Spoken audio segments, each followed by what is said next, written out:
My conversation today on Behind the Act is with John Tableaux.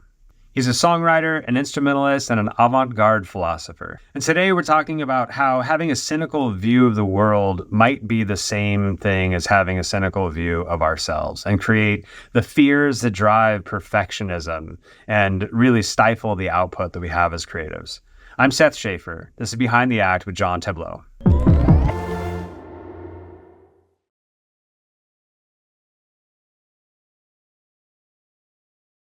You do quality control at a record pressing company.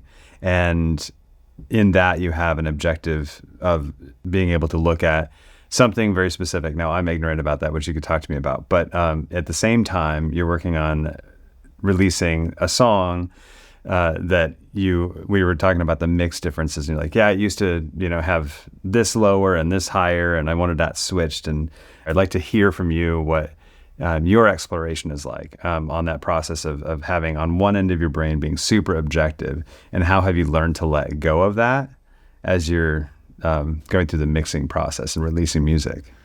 Yeah, so, touching upon the work that I do first, so doing a quality assurance at a record pressing plant, it's interesting because there is this level of objectivity in terms of the sense that when we're determining whether a record is passable and whether it's something we're going to send, we may see scratches or scuff marks. There's all these sort of interesting terms that we use, scuff marks, scratches, blips, bloops, relating that to the music stuff. It's similar in a sense as far as like being in the mixing process, trying to wrap up the song we've been working on for month and a half. It's similar in the sense of each one of us is used to at this point because we're listening to it a lot prior to doing another mix on the song.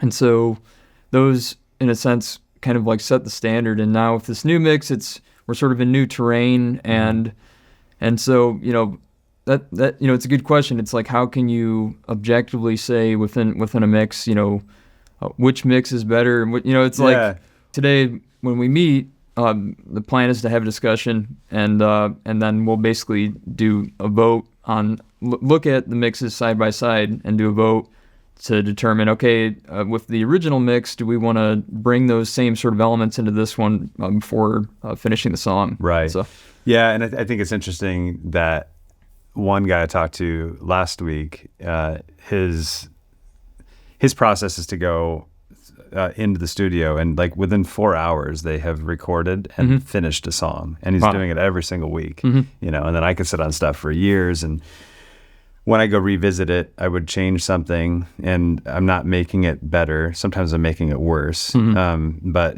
these opinions that I have that vary as I go through time are just making it at least just different, not necessarily better. And I think that his maturity of being able to just like show up 4 hours, we're in and out. Granted, it's a different style than what you guys have, but I think is just a cool process to witness. And again, there's nothing right or wrong about that, but and it sounds great every time. But that's awesome. Yeah. So, do you think with him, so is it kind of like he basically just has sort of a template that he applies to each situation, each song he's dealing with, and he makes slight adjustments to kind of cater to whatever the song is, the specific elements, musical elements? Yeah, I think what I learned from that, listening to the songs that he has and realizing it, is like there's a point in which you can call something finished, and then you can get OCD or opinionated and arm wrestle opinions that aren't necessarily, again, nothing's objectively better necessarily. It's just like he has the maturity to be like, yeah, that's good. Let me move on to the next song. And I think I've seen that from a lot of more mature and more successful producers that I've seen. They're like, that's good. That's what it was. That's what came out. That's what we were appreciating. That's what we like. That's what our vibe was today. Let's trust our gut, not second guess that tomorrow, I don't know. Yeah, that's I think and that's the thing is I feel like what I kind of realized earlier is that this situation that's going on right now with this like sort of new mix where I was kind of taking the steering wheel in terms of the mixing, and I was saying, okay, like I was making comparisons to certain songs. I was saying, okay, I bet you look good on the dance floor by Arctic Monkeys. Like, overall the mix should be kind of similar to that. But I think the point you raised as far as having a certain level of maturity, I think it's similar, parallel with this situation, because me sort of having the sense that we're trying to take this thing to the stratosphere, and but at the same time not knowing how to navigate the rocket, I guess. So right, it's kind of where things are at. But I think I get stuck on trying to over perfect things that no one will ever care about, and that do not matter. With films that I've done, and with songs, and with mixes, and like it's just so easy to go, I'm gonna go in there and like do something that's very OCD that'll take 16 hours for me to go through and do, that makes no difference. And I think that like realizing later, and sometimes it hurts it, like it makes it worse because you're taking some of the character out of it. But I'm definitely at I would say, not to project this onto you, but like at your stage of quote unquote maturity for myself as well. It's like, I need everything to be as good as I can get it. But anyway, it's just interesting to acknowledge that there's a lot of maturity in like learning how to show up, know how to get to that perfect quote unquote spot of technical execution, but then let the hell go of it and start and work on your next song and your next song and your next song. I think that's part of it is like, I'm absolutely, self-identified perfectionist. And so like, I think that's a big part of it is, exactly, having the maturity to say, okay, this thing's done. I'm going to send it off, move on to the next thing. It's like, even recently, when I met with the band, most of the guys within the band felt that the song was at where it needed to be. But I was so hyper focused on different details. I was like, okay, like, I think I need to record the vocals again because I think I didn't deliver as good of a performance as I could have. And otherwise, with the guitar tone, I felt like, okay, we need to try a different guitar tone to have more of a contrast between the guitar tones on the chorus. And then I added these acoustic parts on the song, which weren't originally there. And I felt like, okay, what could add a little more tension and otherwise contrast in the song. So I came up with these acoustic parts, but that was the thing is like, I think part of it is like when you're a perfectionist and if you're a creative person that you have this sense that you haven't exhausted all the possibilities and stuff. So you feel like, okay, like, this is pretty good, but I know if I spend another, 6 months on this that, I'll have all these other different variations that I can work with. But, I think part of it is just understanding that. And one thing I'll say is when I used to listen to a lot of classical music and study classical music, I remember reading about Johannes Brahms and how I believe he didn't release his first symphony until he was like in his 40s or something, because he was like, well, in part because he was such an intense perfectionist that so I think that's part of it is like believing that there are always more creative possibilities to exhaust and that it's worth it to sacrifice time and everything and whatever other kind of unintended consequences, frustrating your bandmates, stuff like that to but is it worth it? Yeah, that's the question. For fun. Yep, that's the question. Is it worth it at the end of it? So right, and when do you? I guess let me just say, my feeling is that it's important to be able to like know how to get to that stage, and probably better off not to put into practice every single time, all the time, because it's like the easiest way to stagnate and never get anywhere. I mean, I think that perfectionists are excellent at not getting stuff out. Not getting stuff done. They're good at, I think. And I'm talking about myself, and you probably offense, like on certain things, but I think they're, I feel like perfectionists, we're kind of good at keeping things in limbo, but staying in the creative space to where everything's sort of tangible and it's like raw material, realizing that, okay, if I want to try and somehow if I want to convert this in some sense to something to where, other than the enjoyment of it creatively, convert it to something to where I can establish my music or my band, and establish some level of recognition with the art that we're creating and everything. That you have to realize that stopping point. You have to realize, okay, I've got to step out of limbo at this point. So yeah, I think that hyperfixating on perfectionism is really a pile of excuses driven by fear. Yeah, sounds about right. Yeah, like in my case, it has to do with fear of rejection, fear of failure, and so those are kind of like the driving elements. But at the same time, it's covered with all these things, such as we need a different guitar tone to have more contrast. We need to vocals need to be improved. All this kind of thing. So yeah, that's a good way of describing it. How do I put this? I want to say, a really good song is a really good song, and it's going to help. I mean, it's going to carry so much of the weight. Period. Yep. A good song, a good mix can help a good song sound better, but like a good mix is going to make a bad song sound better. It's still going to be a bad song. So it's like, sure.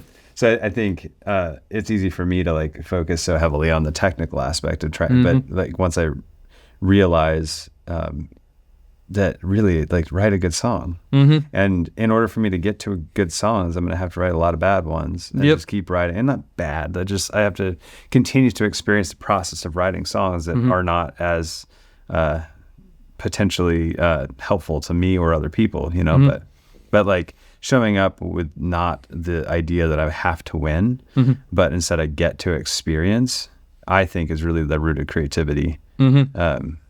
It's important for us to acknowledge that fear, I mean, like what you just said, like it's a fear of rejection, and but rejection for what? Like is your character being judged because you do something poorly? And like, are you really being creative if you aren't allowed to show up and fail?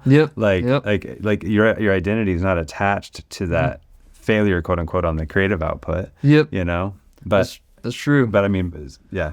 When it comes to songs, that they're good songs and they're bad songs, and like and making the distinction that between mixing and just the quality of a song standing on its own, and that I think that sometimes that's kind of where the cart could be put before the horse, as far as where the song is sort of halfway there, but if someone has the notion that if the mix is just if it's the best possible mix, like someone who may be more of an inexperienced songwriter, they might have the perception, okay, like, I've got the song that's really good and stuff, but maybe they haven't had too much of an outside perspective on it, or they haven't really had strong critical feedback to where it's like, okay, like this is really solid, but here's some things where you could kind of shift things, or try some different ideas. That I think some people, if you don't have a lot of experience, you haven't bruised your heels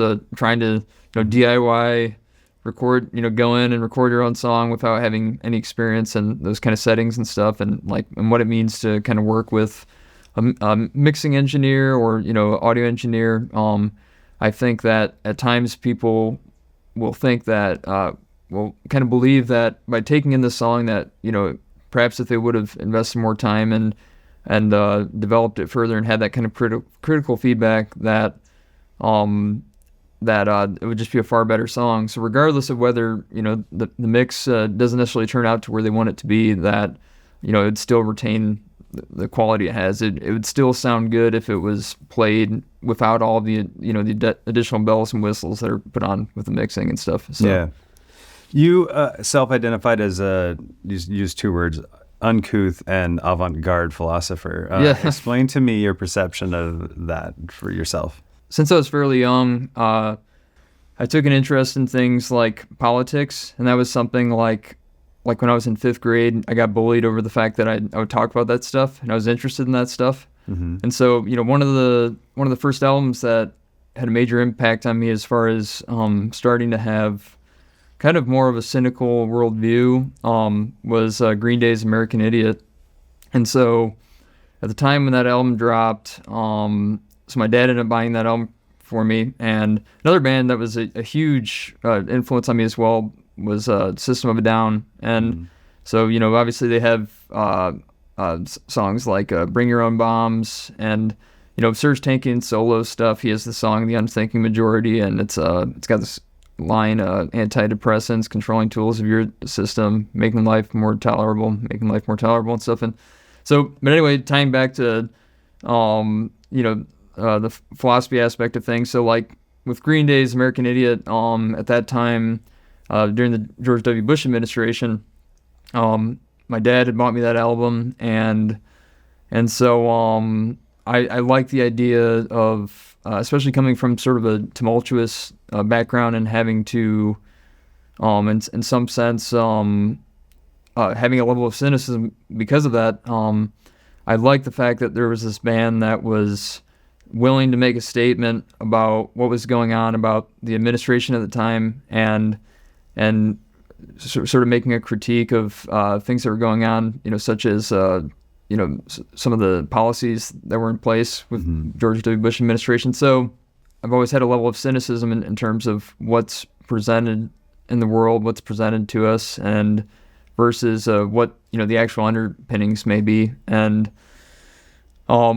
so that's also that also ties into our band name, Havana Affair, which it's actually originally a song by the Ramones, but the song is about a Cuban fisherman who's turned into a CIA informant, and so which I'm sure relates to the Bay of Pigs under the John F. Kennedy administration. So I've always, I guess, as far as being an uncouth philosopher or avant-garde philosopher, just in the sense that, I'm always sort of looking at the world and questioning the way things work, and otherwise, questioning things that we're being told, official narratives in a sense. And so sometimes it's interesting to me to look at the world through that lens, and just try and understand why certain systems work the way they do, and I think that also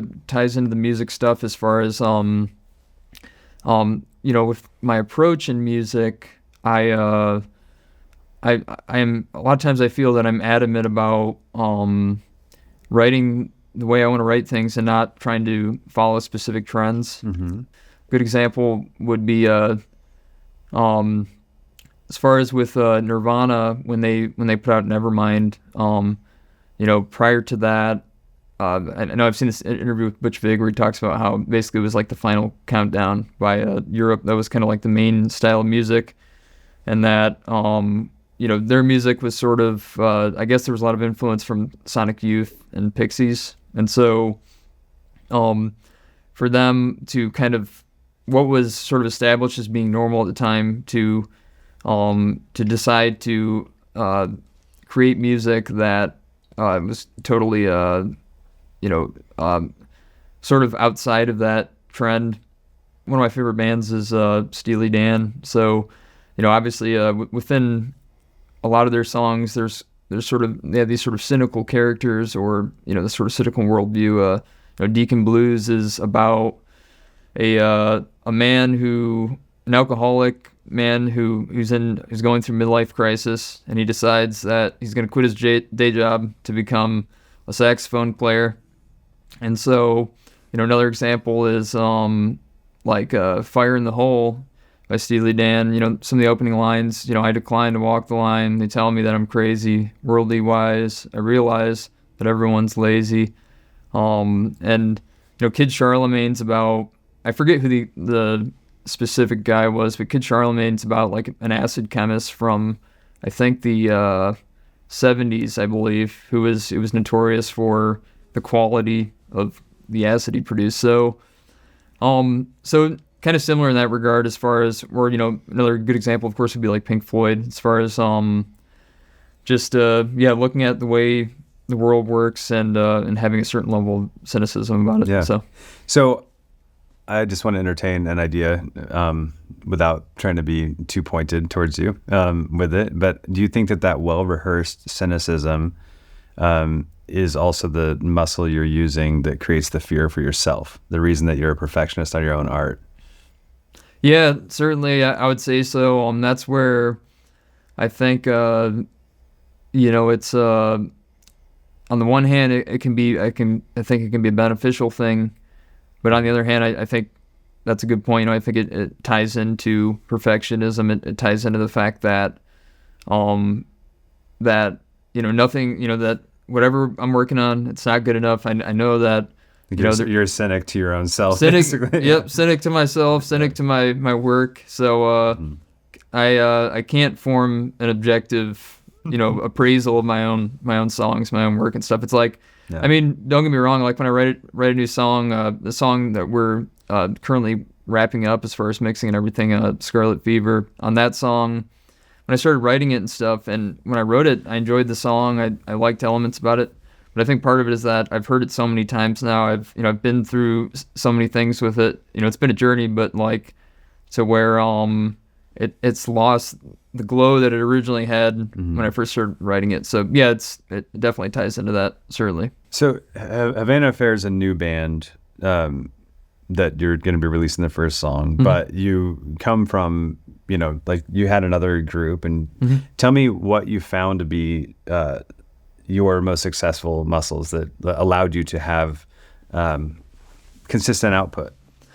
Yeah, so my journey into band music, so prior to that, I was studying piano primarily, and I was listening to, there was like a 2-year period where all I listened to was classical music, and I went to over 50 concerts at the Toledo Symphony Concert Hall, the Peristyle up in Toledo, and so, which was kind of an awesome experience because I never prepared as far as listening to what I was going to hear, and I'd hear stuff ranging from Shostakovich to Schoenberg to Bach to Mozart to all these different composers. So coming from that and then going into a band setting, I joined the first band, Adoremus, because my friend had suggested it, and it's funny because my own cynicism at first was almost preventing me from doing it because fundamentally it was a Christian rock band. So I was like, oh great, some CCM band and trite, boring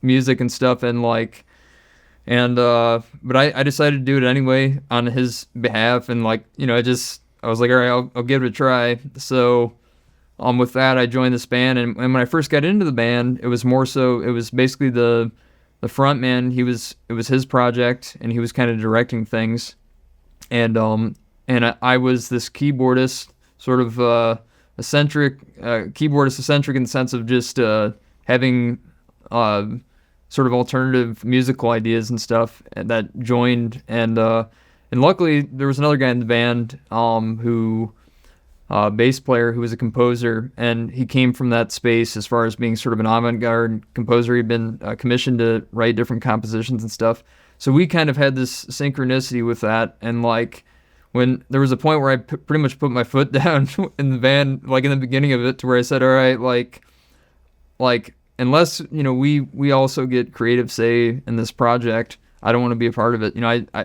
I'm down to do it if we can also be involved in the writing process. So that was interestingly, that was kind of the starting point for the three of us to start writing together. And for a good amount of time, we had good writing chemistry. One of the first songs we did together, called Hold Out for the Sun, our frontman, Ben, he had sort of written this progression, and he brought it to us, and I wrote a bass line for it on the piano, which was so like unusual compared to the stuff that he was doing. It was kind of like boom, ba-dum, ba-dum, boom, ba-dum, boom. It was kind of like this jazzy sort of sounding bass line, and so with that, that started the path to where our music kind of shifted in that direction too. His stuff was polished, basically CCM, kind of rock stuff, kind of similar to, I guess, like Amber Lynn a little bit. CCM stands for Christian contemporary music. Right. Okay. So, so it started our journey as far as like going from that to doing stuff that was more sort of eclectic. We had recorded this full-length album, and then following that, I was kind of just on my own, and was just writing a lot still, and I started writing more for guitar and bass, and after piano, when I had my own place up in Toledo, after I departed from Adoremus, I'd play guitar a lot more. I played bass much more frequently. And so from there, I started writing a lot of, one thing I'll say is that, so my life in 2020 kind of shifted significantly because I had developed an addiction to alcohol, and I didn't realize the extent to which, I was addicted, and which I think it can be the case for a lot of addicts. But anyway, what had happened was I'd got my own place, but after, unfortunately, getting a DUI, I had to kind of reevaluate my life. I had to take stock of things, so I had my own place, and there was this place called the Collingwood Arts Center up in Toledo, and it's an old nursing school that had been converted into basically studios for artists and musicians. So I was on my own up there, and I rented this space with some friends of mine in a band called, now known as January Man, and they do post-punk music. And so I was friends with those guys, and the first song I actually sent you, Suspended Animation, Seth and I, we co-wrote that song together, but Seth Frontine, he's the principal songwriter and frontman and rhythm guitarist in that band. And so they had the studio space, and I rented it with them. And so when I was, at the time I was working this job, and I worked split shift, so unfortunately my license was suspended, so I'd walk from my apartment, which was about a half a mile away from from the Collingwood Arts Center. And when I had split shift, I'd work my first shift. I'd hustle over there. I started trying to do my own recording. So I'd do that stuff. I'd write stuff for about 2 hours. I'd hustle back, do my next shift. And I pretty much did that, almost every day. So in that time, I started kind of writing my own material, figuring out, starting to get a sense about what like my own kind of songs would sound like or material. And then,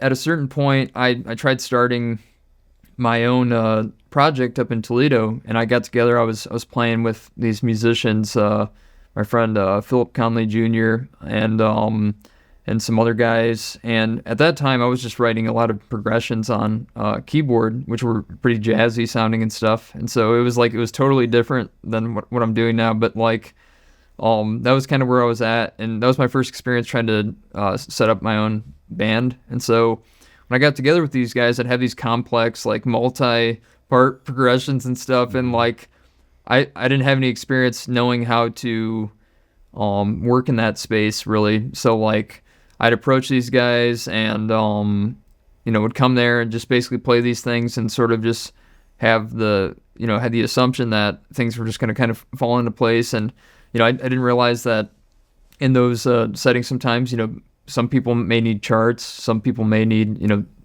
also just being a leader in that position that was new to me. So I didn't really know how to lead the band in a sense. So when I got to Nashville, starting my first project here, my first attempt to start a project, which was about a year and a half after I was here. The first year and a half, I got, sort of my friend who lives in East Nashville. We'd go out a lot. I was in the night scene a lot. I was drinking a lot and stuff, and so that was kind of the first part of my journey down here. And then after about a year and a half, I started writing a lot more again, and then was starting this first project. The guy that lived in the front of the duplex that I lived at, he was a drummer. And otherwise, the first group that I played with down here, I played with this guy, Rommel Noguera, who's from Guatemala originally, and I just randomly was out with my friend from East, who's also from Toledo. We were out at this bar, and this guy approached me, and he kind of looked like Steve Tyler, like he had long hair and he had makeup on and stuff, and I had no idea who he was, and so he just started talking to me, and he said his name was Rommel, and said he was looking to form a band and stuff. And so my first actual experience here was playing keys in his band for a couple gigs. We got to play, first gig was the Analog venue at the Hutton Hotel. And so again, I was in the space to where I wasn't leading a band, but I got to see someone lead a band within his band, because there was a drummer who, he was very good at that. He had a lot of experience in that. And so I saw how he kind of, he would help to sort of organize things. So Following that, following my experience playing with Rommel, my first attempt to start a project, there was a guy that lived in the front duplex that I was living in, and one of the guitarists who I'd played with Rommel's band, I reached out to him, and there was a bassist who I met through a networking group on Facebook, and then also a multi-instrumentalist and composer who also was involved for the first number of shows that we did. So at that point, we were just playing under the name Pariah Moon, which Seth and I had released Suspended Animation under. So it was kind of it was interesting because I started to get more of a sense of how to lead a band and how to organize things, how to kind of introduce like a song and stuff.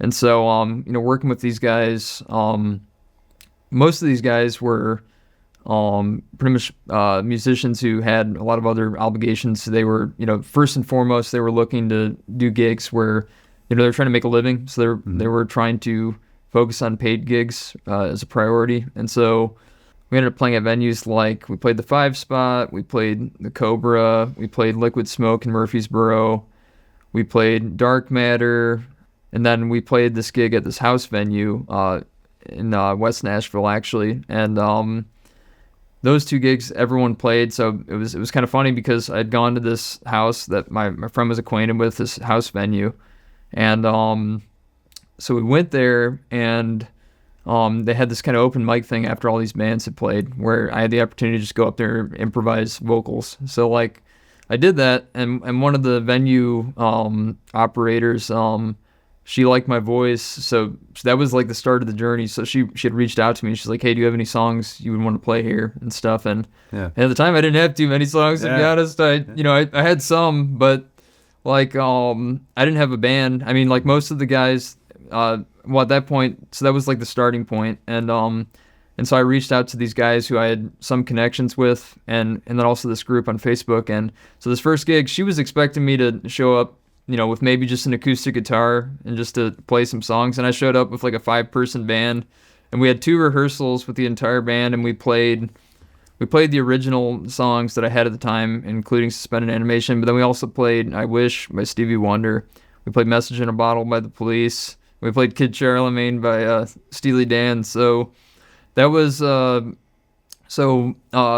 along the way, the bass player I was playing with, he ended up getting recruited by Strange in the IV band, Hank Williams 4, and or Junior 4, or one of the Hank Williams. But so anyway, when he got recruited, I at the time I was looking for another bassist, so that's how I met Wesley, our bassist within Havana Affair. And so Wesley and I have played about 6 gigs together. So we've been playing together for over a year now. And so but yeah, that was kind of the starting point, was doing that. But then I had to sort of reevaluate things and say, okay, like, what kind of band do I want to have? Like, I can't afford to hire a drummer every single time I'm going to be playing out. So at one point I just sent them all a message, and I said, hey guys, like, I love playing with all you guys and everything, but I just got to say that as far as the with the music, I pretty much, it would have to be a collaborative effort in order for me to continue playing and stuff.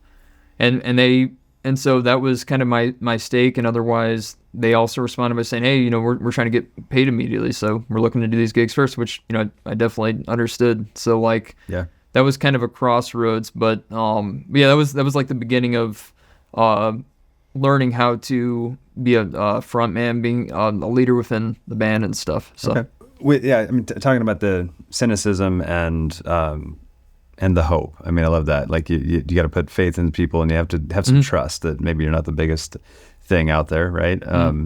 What drives you now? Like, where is your veil of hope, and what's pulling this project forward? Yeah, that's a good question. So I would say, one of the main motivating factors is creating something beautiful, creatively and artistically. And, within, I think one of the most enjoyable things for me when it comes to music is the creative aspect. And, being in a band, there's always kind of this back and forth between, sort of jamming in a sense, and then organizing stuff. And so I'd say, a lot of what drives me is the propulsion to create, and also, creating in a group setting, I think is, in all my experiences in music that I've had, I found that to be some of those have been the most rewarding overall. I would say is like just getting together with, group musicians and just improvising, and, without having a specific goal in mind. And so, I would say it's kind of like the spark of creativity, and otherwise, at the same time too, I think one of the driving factors as well is I feel in some sense that, through my creative efforts that I'm trying to sort of, for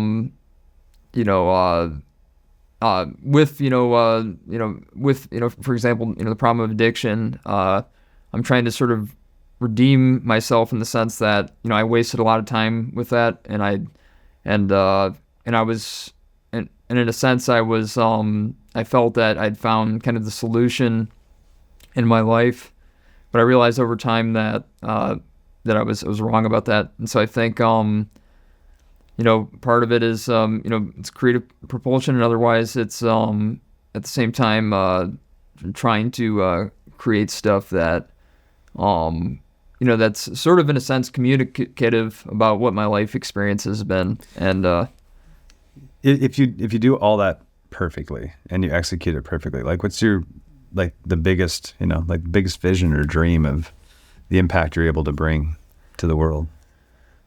Biggest vision and dream, I would say, is I think for me it's I would say in terms of like artistic influence in some sense, or I would say also at the same time creating something that really resonates with people, as far as my hope is that we can create music that communicates to someone who perhaps has had similar experiences in life, or I've struggled with anxiety and depression for most of my life, and so that's something to where I hope that whatever I create, that whatever we create as a band, that it can speak to someone, and regardless of how cynical they may be about the world, regardless of how if they deal with similar issues, that it can help them to kind of shine light on sort of a new perspective. So yeah, I mean, I think for me, I know I mentioned like Steely Dan as being a favorite. Radiohead is another favorite band as well. With Radiohead, a lot of the I can relate to a lot of the lyricism from Tom York, and at times as far as writing about, at times, a sense of like social alienation, or as far as just kind of overall this feeling of sort of loneliness or despair and stuff. And so I think those things, I think sometimes it might be harder for people to write about those things if they haven't necessarily experienced them firsthand. And so yeah, I think for me it's because I have had those kind of experiences, that I hope that by communicating them through music, that hopefully it can be helpful to someone else. So you're a fan of Radiohead and Green Day and Steely Dan, and have talked about their kind of resonance of maybe cynicism, right? At certain points, but their songs would be boring if it was just complaining, right? So what makes a good song, and maybe not that our job is to be, placing a healthier version for people in their discovery, but how do you get there where you have cynicism, but you like want to not make it just be complaining, or helping resonate the world, just more like, so that more people are cynical about stuff, Yeah, I think, that's a good question. And I also, I feel like part of it is that it depends on kind of the subject you're focusing on. I think that, if it's something to where, even if it's sort of a controversial issue, but it's something to where it seems that a lot of people share a similar frustration about it, or a similar level of doubt about it, that if you're touching on a subject like that, I think at that point it almost maybe acts as more like a vessel in some sense. Like, one example would be "Fortunate Son" by Creedence Clearwater Revival. So, like in that song, on the one hand, it's it's got this sort of upbeat vibe to it, but at the same time, he's talking about how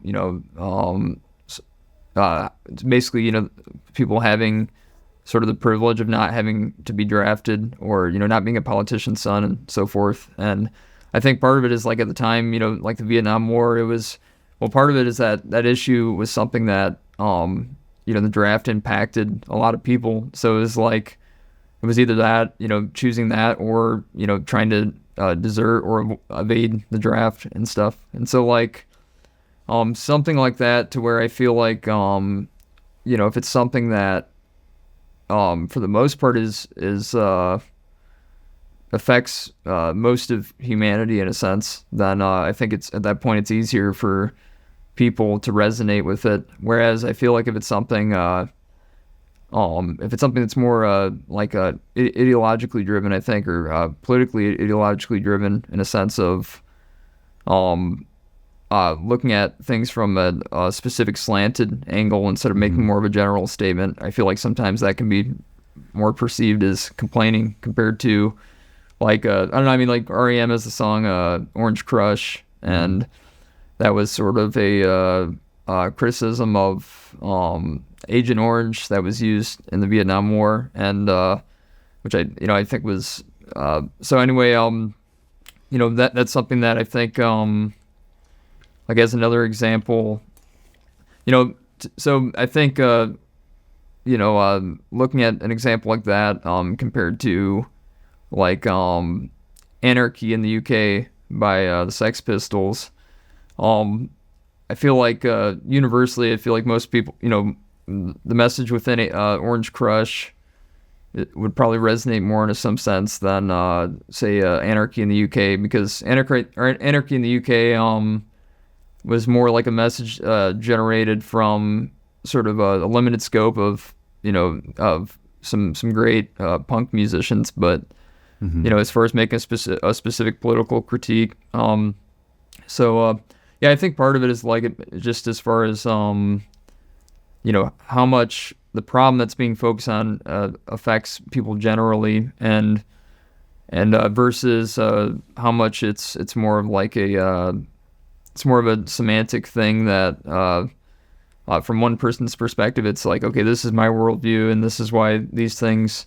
need to be changed, and versus, like, if it's like the draft or something that would affect most people who are eligible for it. So it's much easier for people to, I think, be unified about something like that, compared to something that's say a critique of one specific president or something. Yeah. So. Okay. So speaking of unification, in a world where I don't care which side you sit on, we're in a complicated political environment with relatively aggressive, fractured society, it feels, and I don't mean to focus on the cynicism side. So giving an avant-garde philosopher an opportunity to exercise the hope muscle, where do we find hope? I think we find hope through, well, one thing is certainly, I think through communication and through art.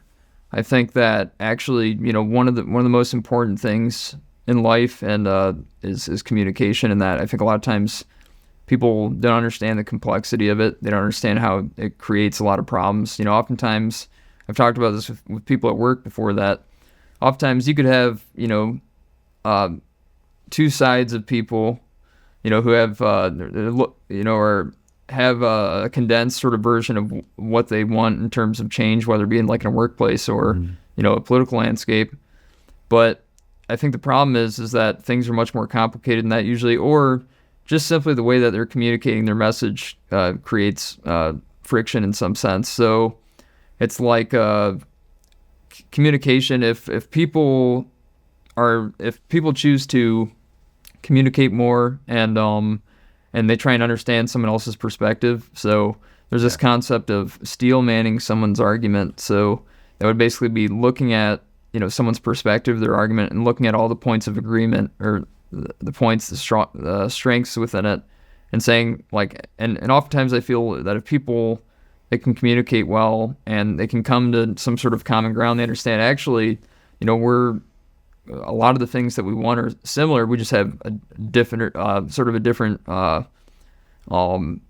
diagnosis in terms of maybe the root cause of those things, or how we need to solve them. So I think, in terms of hope, I'd say that I think if people focus more on communication and figuring out, okay, well, how can we, even if we have, we have different views and stuff, how can we communicate better to where we find common ground between each other? I think there's that. And remembering that a big piece of communication is listening. Yep, certainly. Like the bigger piece of communication is listening, not talking.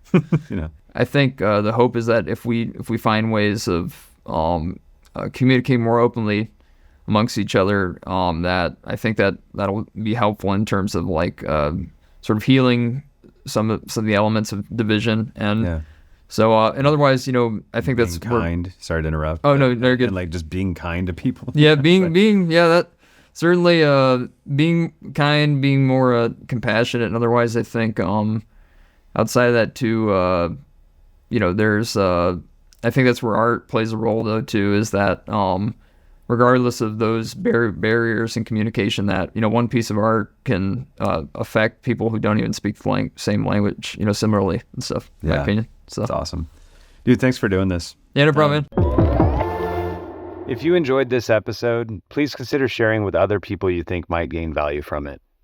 My name is Seth Schaefer. This is Behind the Act.